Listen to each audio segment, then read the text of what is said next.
প্রথমেই জানিয়ে দেব ওসমান হাদির উপর গুলি করা খুনি ফয়সালকে যেভাবে ভারতে পালিয়ে যেতে সাহায্য করলেন উপদেষ্টা জাহাঙ্গীর আলম। এরপর জানিয়ে দেব নির্বাচন কেন্দ্রিক টার্গেট কিলিংয়ে ভারত ও আওয়ামী লীগের গুপ্ত হামলার পরিকল্পনা ফাঁস। এরপর জানিয়ে দেব ওসমান হাদিকে হত্যা চেষ্টা যেভাবে ভারতে পালালো ২০০। জানিয়ে দেব চাঞ্চল্যকর তথ্য। সর্বশেষ জানাব হাদি ইস্যুতে স্বরাষ্ট্র উপদেষ্টার পাশে দাঁড়িয়ে তার পদত্যাগ চাইলেন ডাকসুর ভিপি সাদিক কায়েম। এতক্ষণই শুনছিলেন সংবাদ শিরোনাম, এবার বিস্তারিত। ওসমান হাদিকে হত্যার পরিকল্পনা এবং এর ছক করা হয়েছিল আরও আগেই। কখন, কোথায়, কিভাবে গুলি করে কোন কোন রোড ধরে পালিয়ে যাবে এর সবই ছিল পূর্ণনির্ধারিত। এ ঘটনায় এক দুজন নয়, নানান পর্যায়ে জড়িত আরও অনেকেই। কোন রোড ধরে কিভাবে রাজধানী ছেড়েছে সন্দেহভাজন ফয়সালার আলমগীর, তার খোঁজ করছেন আমাদের অনুসন্ধানী টিম। 12ই ডিসেম্বর 2025 শুক্রবার জুম্মার নামাজের পর অটোরিকশায় করে যখন ওসমান হাদি রাজধানীর বিজয়নগর বক্স কালভার্ট রোডে বায়তুল সালেহা জামে মসজিদের সামনে পৌঁছান, ঠিক তখনই সেখানে পৌঁছায় আগে থেকে ফলো করতে থাকা মোটরসাইকেলের 2 আত্মীনী। প্রশ্ন হল, এত সিসি ক্যামেরা, এত নিরাপত্তা বেষ্টনীর মধ্যে রাজধানীতে দিনে দুপুরে কিভাবে এমন একটি কর্ম সংগঠিত করে পালিয়ে যেতে পারে আত্মায়ীরা? আজকের অনুসন্ধানে সেই আদ্যপান্ত খুঁজে বের করার চেষ্টা করব। ম্যাপের এই জায়গাটা দিয়ে চলে যাওয়া যাচ্ছে সোজা পল্টন দিয়ে বিজয়নগর এলাকা এবং অনেকগুলো অলিগলি থাকার কারণে সেখান দিয়ে হারিয়ে ফেলাও খুব সহজ আত্মায়ীদেরকে। যদি সিসিটিভি পর্যালোচনা করা যায় তাহলে খুঁজে বের করা সম্ভব হতে পারে শেষ অবস্থান কোথায় ছিল আত্মতায়ীদের। সময় দুপুর 2:20 বক্স কালভার্ট রোডের বাইতুল সালেহা জামে মসজিদের সামনে দিয়ে রিকশা করে উদ্যানের দিকে যাচ্ছিলেন হাদি ও তার রাজনৈতিক সহকর্মীরা। হাদির রিকশায় ছিল হাদিসহ আরও একজন। হঠাৎ মোটরসাইকেলের 2 আত্মীনী পেছন থেকে গুলি ছড়ে উসমান হাদির মাথাকে লক্ষ্য করে। এরপরই দ্রুত বেগে হাদির রিকশা পেরিয়ে পালিয়ে যায় আত্মতায়ীরা। এরপর মোটরসাইকেল কোন রোড ধরে কোথায় গিয়েছিল? আরও কয়েকটি ভবনে সিসি ক্যামেরা ফুটেজে দেখা যাচ্ছে মোটরসাইকেল সোজা রাস্তা ধরে বেরিয়ে যায় বক্স কালভার্ট রোড ও মসজিদের রোডের সংযোগ সড়ক ধরে। এরপর বক্স কালভার্ট রোডের মূল সড়ক পেরিয়ে দ্রুত গতিতে এগিয়ে যায় সেগুনবাগিচার দিকে। সেখান দিয়ে বেরোবার কয়েকটি রাস্তার মধ্যে একটি হচ্ছে পুলিশ থানা, অন্যটি বিজয়নগর এবং সোজা শিল্পকলা। মোটরসাইকেলটি সোজা শিল্পকলার রাস্তা ধরে ভেতরে চলে যায়। সেখান দিয়ে বেরোবার আরও 3টি রাস্তা, তার মধ্যে শিল্পকলা ভবন, অন্যটি প্রেস ক্লাব এবং আরেকটি কাকরাইল মসজিদ সড়ক। ঠিক কোন পথে গেছে মোটরসাইকেলটি? সেগুনবাগিচা এলাকার আরেকটি সিসি ক্যামেরা ফুটেজে দেখা যায় দ্রুত গতিতে মোটরসাইকেলটি এগিয়ে যায় শিল্পকলা একাডেমির রাস্তা ধরে। শুক্রবারে দুপুর রাস্তা যানবাহনের সংখ্যা একেবারেই কম। শাহবাগ হয়ে এক রাস্তা ধরে মোটরসাইকেলটি যায় মিরপুরে। তারপর মিরপুরের পর আর ব্যবহার হয়নি মোটরসাইকেলটি। নম্বর ধরে এর মালিককে গ্রেফতার করে পুলিশ। সে এখন 3 দিনের রিমান্ডে।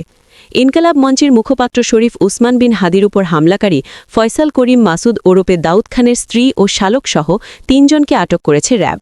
তবে ফয়সাল করিমের ব্যাপারে এখনও নিশ্চিত করে কিছু বলতে পারছেন না আইনশৃঙ্খলা বাহিনী। ফয়সালের স্ত্রী সামিয়া, শালক, ওসিপি ও বান্ধবী মারিয়াকে আটক করা হয়েছে বলে র্যাবের সদর দপ্তরের গণমাধ্যম শাখার একটি সূত্র আমাদের নিশ্চিত করেছেন। ওই সূত্র বলছে, গত 24 ঘণ্টায় ঢাকা ও নারায়ণগঞ্জের বিভিন্ন এলাকায় অভিযান চালিয়ে 3 জনকে আটক করা হয়। তাদেরকে আজ পুলিশের কাছে হস্তান্তর করা হয়েছে।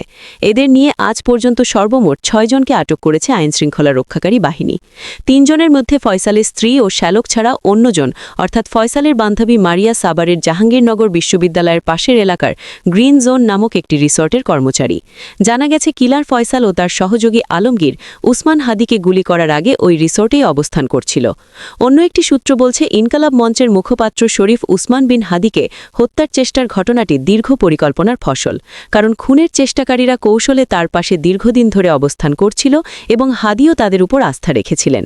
ফয়সাল করিম দাউদকে বিভিন্ন সময়ে হাদির পাশে অবস্থান করতে দেখা গেছে। এ কারণে এটি দীর্ঘ পরিকল্পিত একটি হত্যার চেষ্টার ঘটনা বলে মনে করছেন তদন্তে যুক্ত কর্মকর্তারা। ধারণা করা হচ্ছে হাদিকে হত্যার চেষ্টা পরিকল্পনা দেশের বাইরে বসে করা হয়েছে। মূল টার্গেট ছিল খুন করা। পরিকল্পনা বাস্তবায়নের দায়িত্ব দেওয়া হয় দেশে অবস্থান করা প্রশিক্ষিত কিলারদের। এদের গ্রেফতার করা সম্ভব হলে মূল রহস্য ভেদ করা করা যাবে।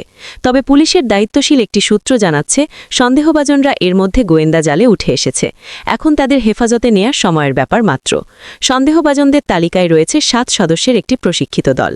জানতে চাইলে ঢাকা মহানগর গোয়েন্দা পুলিশের দায়িত্বশীল এক কর্মকর্তার নাম প্রকাশ না করার শর্তে বললেন, প্রাথমিকভাবে এটি একটি কন্ট্যাক্ট কিলিং চেষ্টার ঘটনা বলে মনে করা হচ্ছে।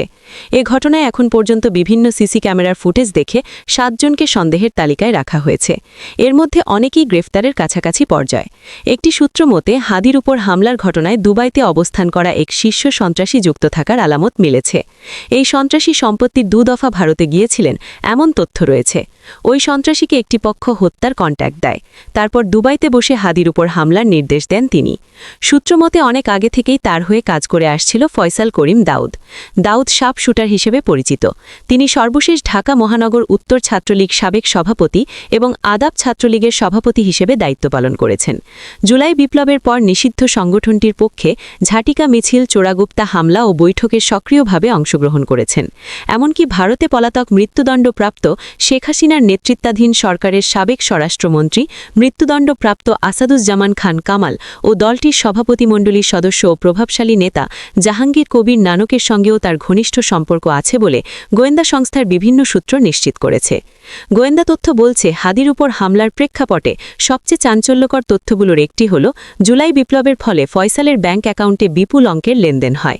একাধিক ব্যাংকে থাকা তার হিসাবগুলো পর্যালোচনা করে দেখা গেছে স্বল্প সময়ে বড় অঙ্কের টাকা জমা ও উত্তোলন হয়েছে। এই লেনদেনের একটি অংশ এসেছে বিদেশ থেকে। তদন্তকারীরা খতিয়ে দেখছেন এসব তথ্য বৈধ চ্যানেলে এসেছে কিনা। ফয়সাল তথ্য প্রযুক্তিতে বেশ দক্ষ। ক্ষুদ্র পরিকল্পনার অংশ হিসেবে তিনি গুলি করার আগেই তার ফেসবুক অ্যাকাউন্ট ডিঅ্যাক্টিভ করেন। গোয়েন্দা সূত্রগুলো বলছে অত্যন্ত উচ্চ পর্যায়ের পরিকল্পনার অংশ হিসেবে হাদিকে গুলি করা হয়। ঘটনাদিন ফয়সাল মোবাইল ফোন ব্যবহার করেননি, এমনকি তাকে নিরাপদে সরিয়ে নেওয়ার জন্য আশেপাশে কিলার গ্রুপের রেস্কিউ টিমও ছিল। এ কারণে আশঙ্কা রয়েছে ইতিমধ্যেই তাকে সেখান থেকে সরিয়ে নিরাপদ সীমান্তের ওপারে নিয়ে যাওয়া হতে পারে। জুলাই বিপ্লবী শরীফ উসমান হাদিকে হত্যার চেষ্টার পর বিভিন্ন ধরনের তথ্য সামনে আসে। দ্বাদশ জাতীয় সংসদ নির্বাচনের তফসিল ঘোষণার একদিনের মাথায় ইনকালাব মঞ্চের মুখপাত্র ঢাকা ৮ আসনের এই স্বতন্ত্র প্রার্থীর উপর হামলা সংঘবদ্ধ ঢাকা ৮ আসনের এই স্বতন্ত্র প্রার্থীর উপর হামলার সংঘবদ্ধ চক্র সুদূরপ্রসারী নাশকতা ছক আছে বলে জানা গেছে। ইতিমধ্যে ফাঁস হয়েছে ফ্যাসিবাদী শক্তি নির্মূলে কার্যক্রমে নিষিদ্ধ আওয়ামী লীগ ও ভারতীয় পরিকল্পনা। আওয়ামী লীগ সন্ত্রাসীদের আওয়ামী লীগ অনলাইন কমিউনিটি নামে টেলিগ্রাম চ্যানেলে একটি বৈঠকের অডিও সামাজিক যোগাযোগ মাধ্যমে ভাইরাল হয়েছে, যেখানে তফসিল ঘোষণার পর ঢাকা ও চট্টগ্রামের বড় ধরনের নাশকতার পরিকল্পনা ফাঁস হয়েছে। গত ৯ ডিসেম্বর অনুষ্ঠানে ওই টেলিগ্রাম কনভারসেশন প্রকাশ করেছেন আল জাজিরার অনুসন্ধানী সাংবাদিক জুলকারনাইন সায়ের। ভিডিওটির অ্যাডমিনকে বলতে শোনা যায় তারা ৫ মাস ধরে একটি পরিকল্পনা করছেন, একটি টিম প্রস্তুত করা হয়েছে। আগামী ১১ ডিসেম্বর থেকে এই টিম ওজিবি, সাংকেতিক নাম ওয়েল প্ল্যান্ড হয়ে কাজ করবে। আমাদের অলরেডি বাংলাদেশ পুশিন করা হয়েছে। গ্রুপ মেম্বারদের উদ্দেশ্যে তিনি বলেন, আপনাদের ঘাবড়ানোর কিছু নেই। আপনারা যেটা চিন্তা করছেন তার চেয়ে অনেক বেশি আকারে আমাদের জায়গা থেকে যা করা যায় সে প্রস্তুতও অলরেডি শুরু হয়েছে। আপনারা আশাহত হবেন না, সাহস হারাবেন না, রাজপথে থাকেন, বাকিটা যা করার আমরা করে দিব। একটি টিম, যে টিমটি সবসময় কাজ করার কথা। আপনাদের সুবিধার্থে আমি ওই ইনফরমেশনটা দিচ্ছি।